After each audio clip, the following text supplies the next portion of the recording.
Hello, English 101 students. I wanted to just go over very briefly um, plagiarism, and I have a PowerPoint presentation.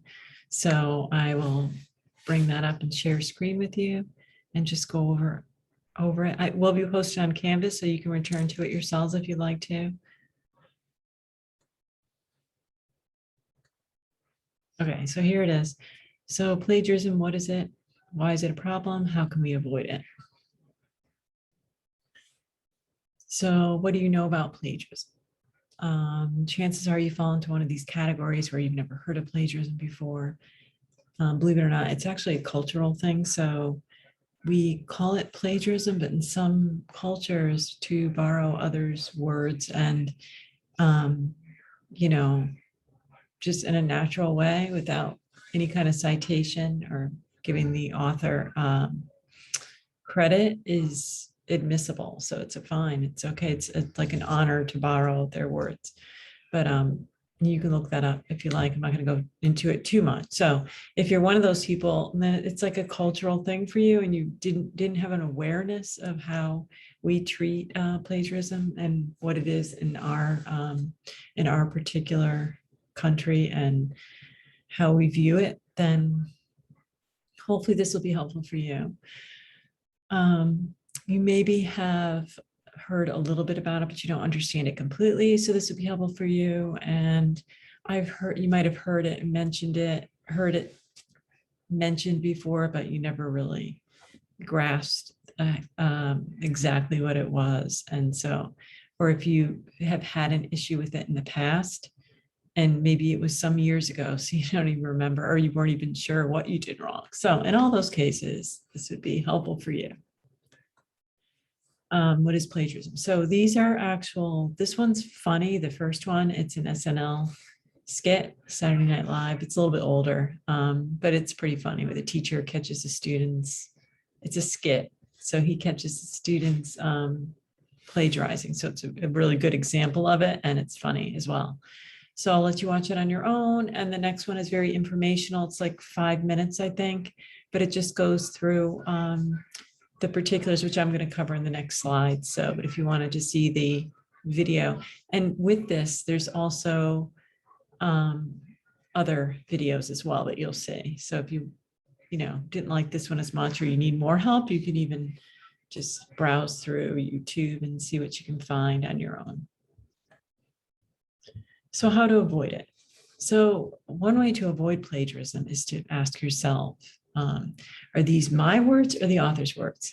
And if they are the author's words, then you can be sure that you're going to need to have some in-text citation. So ask yourself, is it common knowledge, so that I don't have to include a source? Common knowledge meaning that, everybody knows that who our president is, for instance.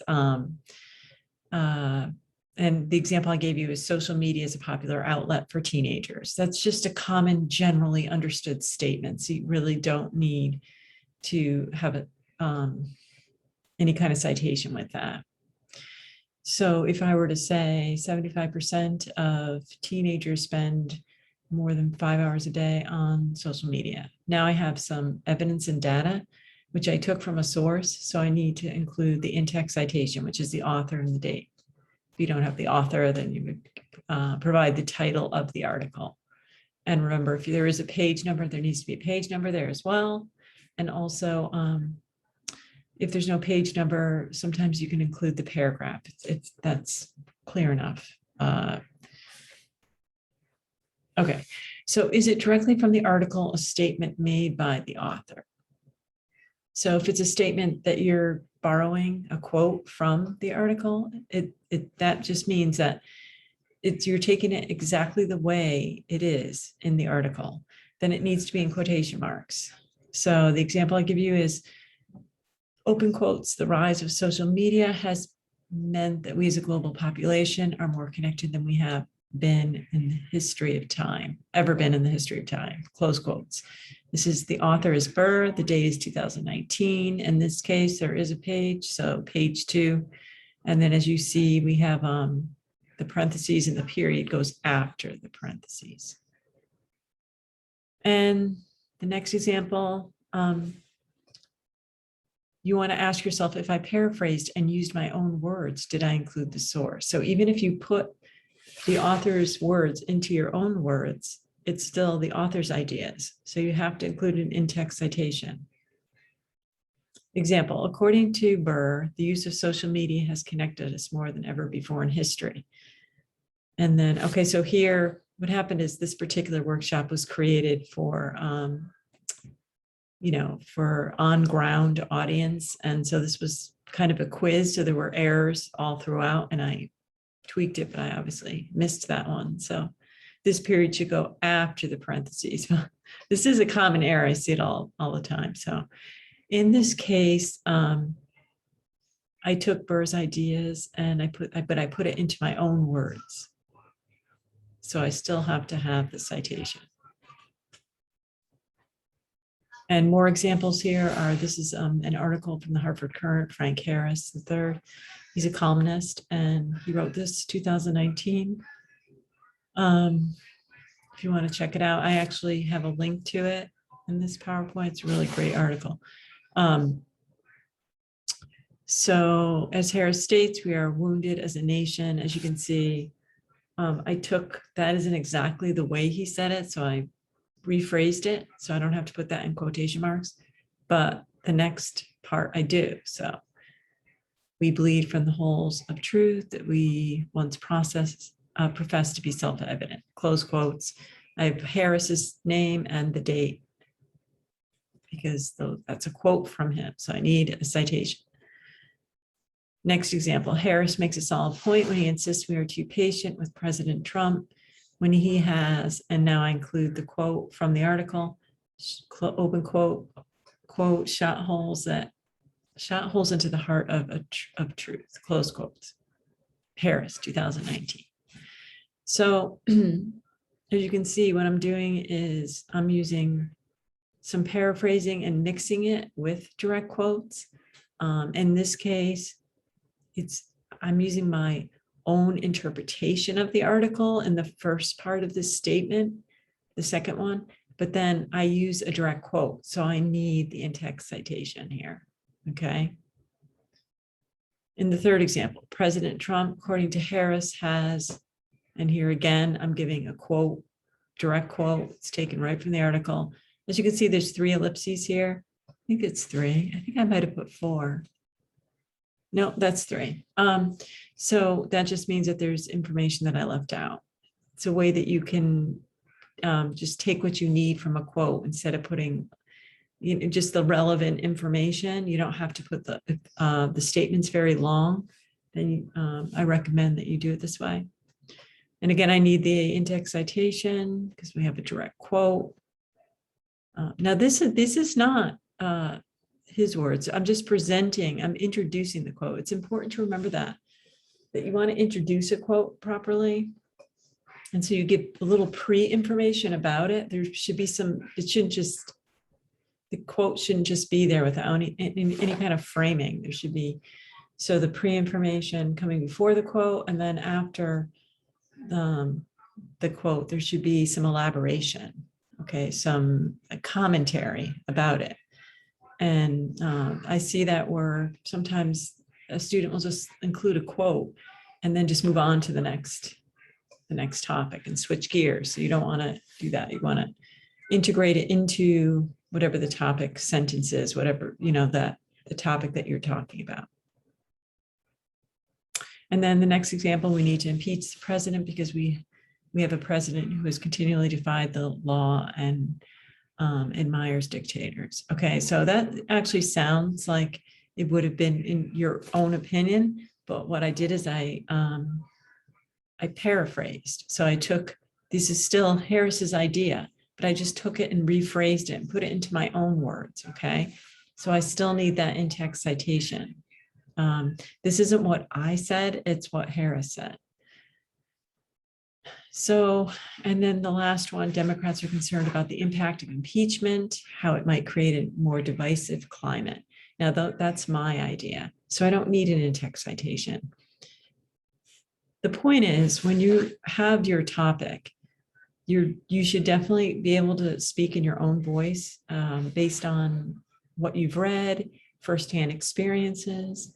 So prior knowledge about your topic, so you should have some voice and you should be able to put things in your own word. If you're having too much difficulty with that and you're relying too much on sources, then maybe you want to step back and ask yourself, is this really the topic that I'm interested in? You don't want to let the sources take over your paper. You're just using the sources to support your ideas. It's evidence to strengthen your argument. That's what it is. Here's some resources for you. If you want to return to this, this is the article in Harvard Current, Frank Harris's article. Examples of plagiarism in universities. It is an issue throughout universities, and it's surprising. It's become more and more an issue. I think with technology, there's a lot of cut and pasting and that kind of thing going on. So you could read about it. It's pretty interesting how each university handles it. We do have, most universities have some kind of software. We have the turnitin.com. So I don't know if you're aware of it or not, but each assignment that you upload, that it will, it comes up in the speed grader. And so there'll be a color associated with it. So either green or red or yellow. So just to be aware that the red means that it's up like in the 80 to 90%, even I think 70%. So too much of your paper is borrowed words without your there's too many matches. That means your paper includes too many similarities to other papers on websites or sources. So you don't want that. So it's up to you to, if you see that should be kind of a red flag. And chances are you're going to have to redo that paper. And you don't want to end up with a 0 on it and all that kind of stuff. So it's something to be aware of and to take seriously. What's that? All right, so that was that. I don't have much more to say about plagiarism. I just wanted to touch on it and make sure that you have an understanding of it if you haven't heard of it before, and most of you probably have. But you want to be aware of what you're doing so that you don't have to end up redoing your paper. So I strongly encourage you to meet with me virtually to go over your paper. I can share the screen and I can talk to you and maybe offer some ways that you can paraphrase and put something into your own words. So speaking directly to individual students does help a lot. So I might even send you an email and ask if you'd like to meet and to discuss your paper. So we would really take advantage of that because I think it would be very helpful, especially with the upcoming assignment, the argument that we have. And all this is leading up to your final essay. So these pieces are very important to take care of. So that's that. I will be uploading this plagiarism and how to avoid it. It will be in camp. I think what I'll do is send an email and then put it in the announcements.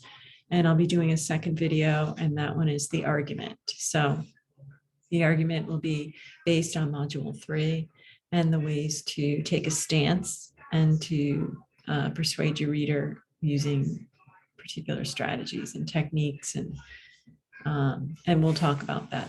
In fact, I'm going to be making that right now. So, all right, take care. Any questions, email me.